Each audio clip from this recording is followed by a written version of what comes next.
앤 브로드라는 교수가 있는데요. 교회 내에서 여성들의 지위를 한 문장으로 이렇게 표현했더라고요. Women are the backbone of the church. 발음이 어떤지 모르겠습니다. Women are the backbone of the church. 예, 직역하면 여성들은 교회의 등뼈다.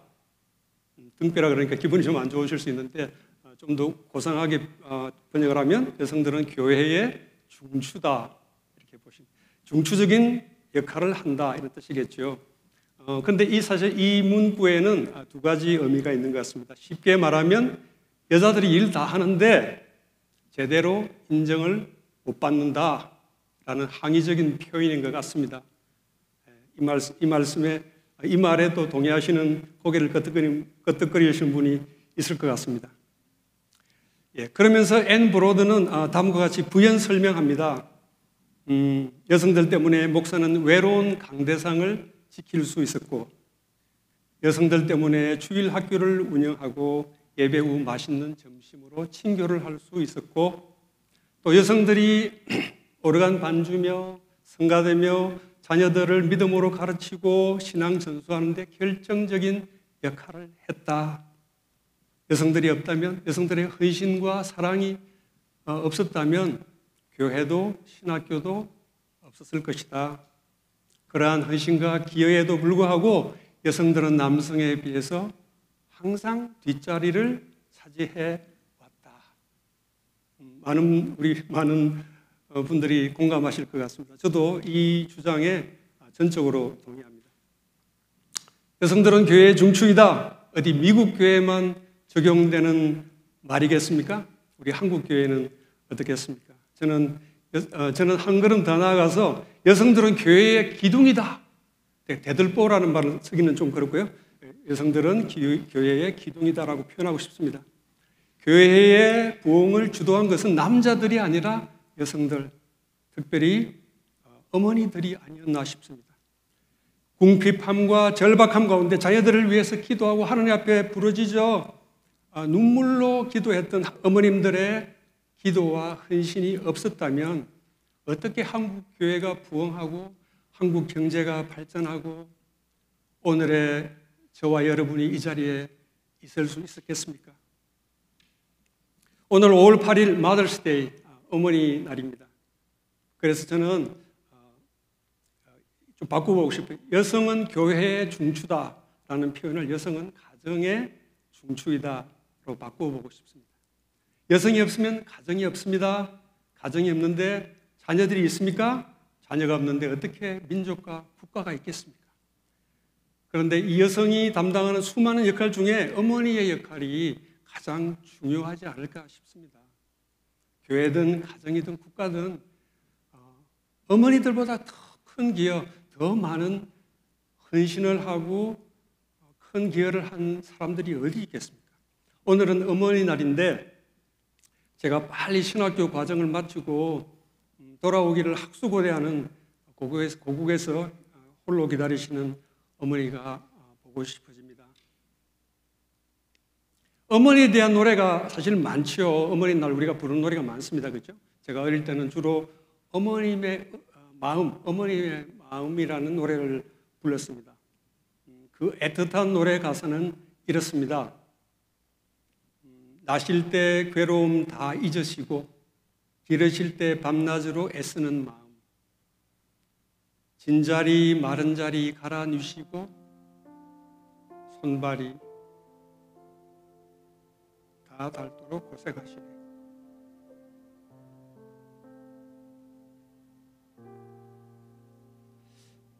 하늘 아래 그 무엇이 높다 하리요 어머님의 희생은 가히 없으라.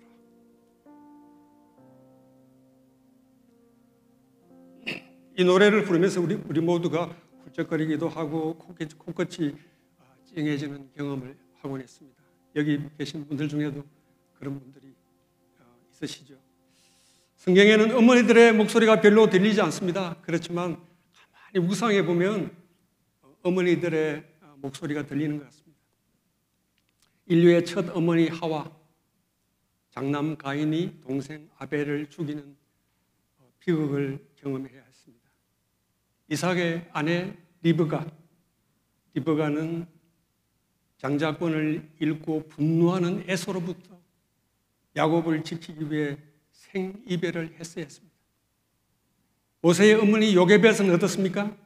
바로의 손에서 모세를 구하기 위해 나일강에 갈대 상자를 띄워야 했습니다. 위험천만한 모험이지요. 요배 아내는 어떻습니까? 7 아들과 3 딸을 순식간에 다 잃었습니다. 자식 하나 잃는 것도 보통 일이 아닌데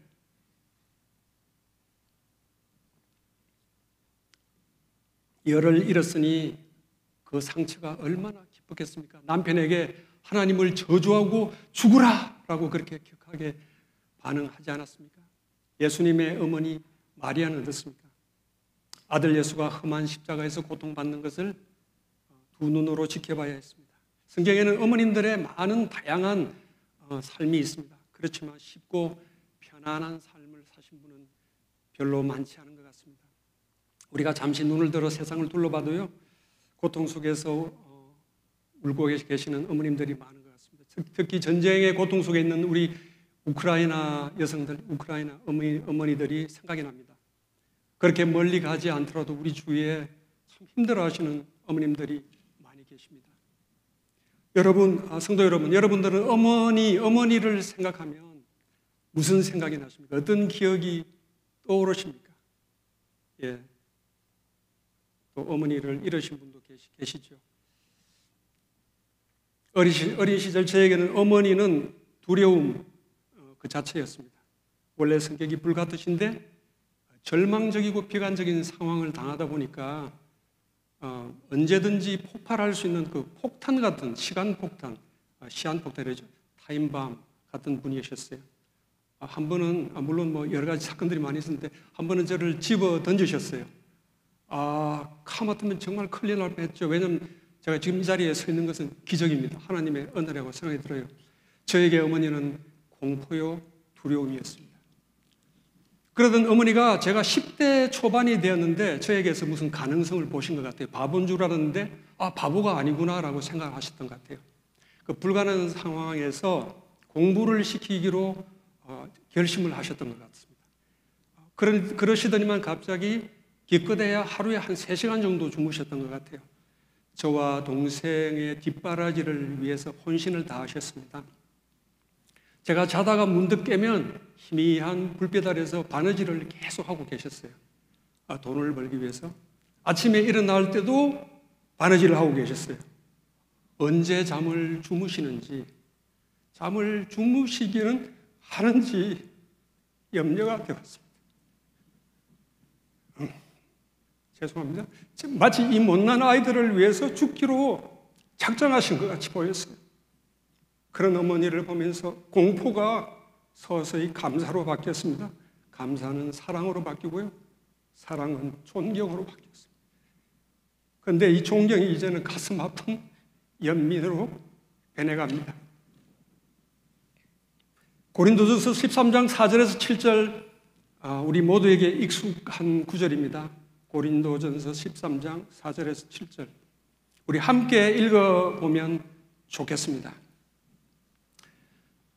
시작. 사랑은 오래 참고 사랑은 온유하며 시기하지 아니하며 사랑은 자랑하지 아니하며 교만하지 아니하며 무례히 행하지 아니하며 자기의 유익을 구하지 아니하며 성내지 아니하며 악한 것을 생각하지 아니하며 불의를 기뻐하지 아니하며 진리와 함께 기뻐하고 모든 것을 참으며 모든 것을 믿으며 모든 것을 바라며 모든 것을 견디느니라.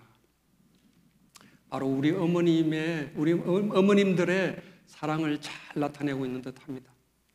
여기에다가 어머니의 사랑은 이라는 단어를 붙여서 우리 어머니들의 희생과 사랑을 표현해 보면 참 좋을 것 같습니다. 이렇게 말이죠. 이 어머니의 사랑은 오래 참고 어머니의 사랑은 온유하며 우리 다 같이 한번 어머니를 생각하면서 한번 그렇게 노래를 한번 해보았으면 좋겠습니다.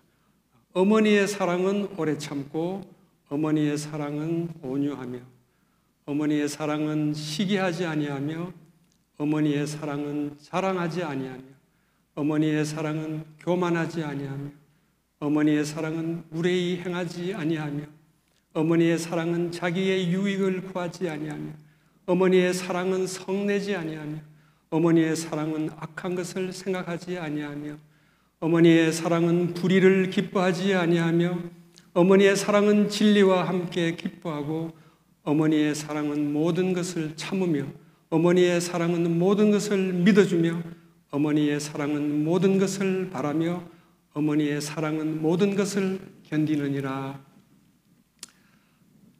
슬프게도 우리 어머님들의 육신이 쇠하여 갑니다. 쇠약해지는 어머니를 볼 때마다 참 가슴이 아픕니다. 작별할 날이 점점 다가옴을 느낍니다. 저는 아직 마음의 준비가 안 되었는데 말이죠. 이 서글픈 생각을 사도 바울을 통해서 하나님의 말씀으로 우리에게 위로를 주십니다.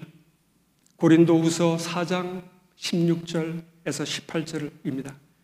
4장 16절에서 18절 우리 함께 읽어보도록 하겠습니다. 그러므로 우리가 낙심하지 아니하노니 우리의 겉사람은 낡아지나 우리의 속사람은 날로 새로워지는도다. 우리가 잠시 받는 환난에 경한 것이 지극히 크고 영원한 영광에 중한 것을 우리에게 이루게 함이니 우리가 주목하는 것은 보이는 것이 아니요 보이지 않는 것이니 보이는 것은 잠깐이요 보이지 않는 것은 영원함이라. 정말로 그렇습니다. 빠른 세월 속에 우리가 기대하고 바라는 것이 이 세상뿐이라면 우리는 낙심할 수밖에 없지요. 우리가 주목하는 것이 눈에 보이는 것뿐이라면 우리에게는 소망이 없습니다. 인생이 무슨 살 가치가 있는가? 그런 허무함에 빠지게 되는 거죠. 우리가 먼지 티끌로 돌아가지 않습니까? 그래서 고린도전서 15장 19절에 사도 바울이 이렇게 고백합니다. 만일 그리스도 안에서 우리의 바라는 것이 다만 이 세상의 삶뿐이면 모든 사람 가운데 우리가 더욱 불쌍한 자이르라. 육신의 장막이 무너지는 것을 보면 가슴이 너무 미어지지만 그러나 절망하지는 않습니다. 눈물을 흘리지만 절망하지 않습니다. 왜냐하면 우리의 바라보는 것은 이 세상에만 있지 않기 때문입니다. 본문 고린도후서 5장 1절에서 4절을 읽도록 하겠습니다. 5장 1절에서 4절입니다. 만일 땅에 있는 우리의 장막집이 무너지면 하나님께서 지으신 집, 곧 손으로 지은 것이 아니요 하늘에 있는 영원한 집이 우리에게 있는 줄 아느니라. 참으로 우리가 여기서 탄식하며 하늘로부터 오는 우리 처소로 덧입기를 간절히 사모하노라. 이렇게 입으면 우리가 벗은 자들로 발견되지 않으려 함이라. 참으로 이 장막에 있는 우리가 짐진 것 같이 탄식하는 것은 벗고자 함이 아니요 오히려 덧입고자 함이니 죽을 것이 생명에 삼킨 바 되게 하려 함이라. 이 본문에서도 사도 바울이 참 재미있는 단어를 사용하고 있습니다. 5장 1절에 보시면 장막집이라는 표현입니다. 장막집 하니까 조금 애매하게 느껴지죠. 근데 영어 성경에 보니까 텐트입니다. 텐트. 장막집보다는 텐트 그러니까 그 의미가 우리에게 확 다가오는 것 같습니다. 제가 젊을 때는 야영, 캠핑 이런 것을 젊은이들이 많이 하는 그런 문화였어요. 한창 유행이었습니다. 유명한 가수들이 달콤한 노래로 막 속삭였어요. 예. 별이 쏟아지는 하면서 이제 해변으로 가요. 그러면서 막 귀에 막 소리가 막 들려옵니다. 조개 껍질 묶어 그녀의 목에 걸고 이렇게 이제 물가에 마주 앉아 밤새 속삭이네. 이제 막 환상적인 것을 이렇게 막 노래를 불렀습니다. 예, 그래서 젊은이들이 가슴에 막 불이 막 났죠. 그래서 저도 친구들과 함께 들뜬 마음으로 캠핑을 갔습니다. 텐트를 어떻게 이제 구해가지고 낭만이 흐르는 바닷가에 가서 텐트를 탁 치고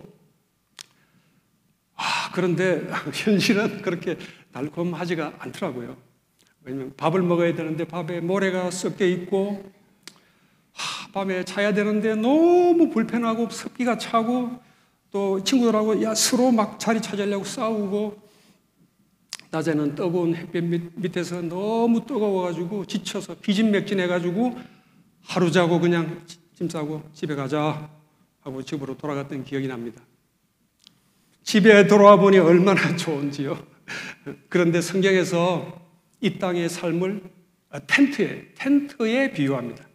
그 텐트를 거두고 야영장에서 하나님 집으로 돌아가면 영원한 집이 예비되어 있다.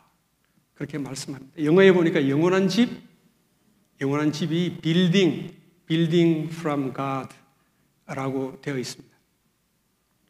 최근 부실공사로 중국의 아파트와 주상복합 빌딩들이 많이 무너졌어요. 사상자들이 많이 발생했거든요. 대한민국도 자유롭지는 않고 심지어는 미국 같은 곳에도 플로리다에 최근에 그런 일이 발생하지 않았습니까? 우리에게 예비된 집, 영원한 집, 그 빌딩은 이 사람들이 만든 그런 부실 시공한 그런 빌딩이 아니라 하나님이 만드신 사람 손으로 만든 것이 아닌 하늘에 있는 영원한 하나님께서 만드신 빌딩이라고 합니다. 본문 말씀 5장 5절에서 7절을 마저 읽겠습니다. 5장 5절에서 7절입니다. 다 같이 읽겠습니다. 시작. 꼭 이것을 우리에게 이루게 하시고 보증을 성령으로 우리에게 주시니는 하나님이시니라. 그러므로 우리가 항상 담대하여 몸으로 있을 때에는 주와 따로 있는 줄을 아노니 이는 우리가 믿음으로 행하고 보는 것으로 행하지 아니함이로라. 혹시 누가 이렇게 질문할지 모르겠습니다. 아니 장막집, 텐트 무너지고 나면 하늘에 있는 집, 영원한 빌딩이 우리에게 예비되어 있는지 어떻게 믿습니까? 5장 5절에 보시면 그 답이 나와 있어요. 뭐라고 되어 있습니까? 5장 5절에 곧 이것을 우리에게 이루게 하시고 보증으로 성령을 우리에게 주시니는 하나님이시니라. 전능하신 하나님께서 그렇게 해주겠다. 그렇게 약속의 말씀에 그 위에 더해서 보증으로 성령을 우리에게 주셨다 말씀합니다. 이 믿음은, 이 확신은 마음을 열고 성령께서 우리에게 하시는 말씀, 성령의 음성, 성령의 목소리를 듣고 응답하고 반응하는 믿는 자들에게 주어집니다. 사랑하는 성도 여러분, 이 아침에 성령의 음성에 귀 기울여 들으시길 바랍니다. 이 세상만 보면, 보이는 것만 보면, 우리의 겉모습만 보면 결국 낙담하지요. 낙심합니다. 이 세상을 넘어 보이지 않는 것을 볼 수 있는 눈이 있을 때에 믿음으로 예수 그리스도 안에 있는 부활의 소망을 가질 수 있을 때에 우리는 소망 가운데 기뻐하고 즐거워할 수 있습니다. 5장 7절을 읽습니다. 5장 7절입니다. 우리 마지막 절이죠.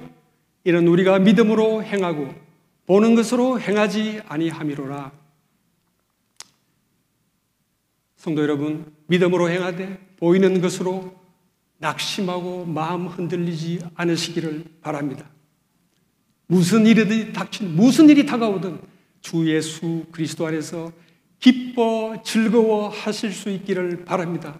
왜냐하면 예수 그리스도의 부활이, 예수 그리스도 안에 있는 약속의 그 말씀이 장차 우리에게 다가올 확실한 미래요 영원한 보장이기 때문입니다. 아멘. 기도하시겠습니다. 하나님 아버지 감사합니다.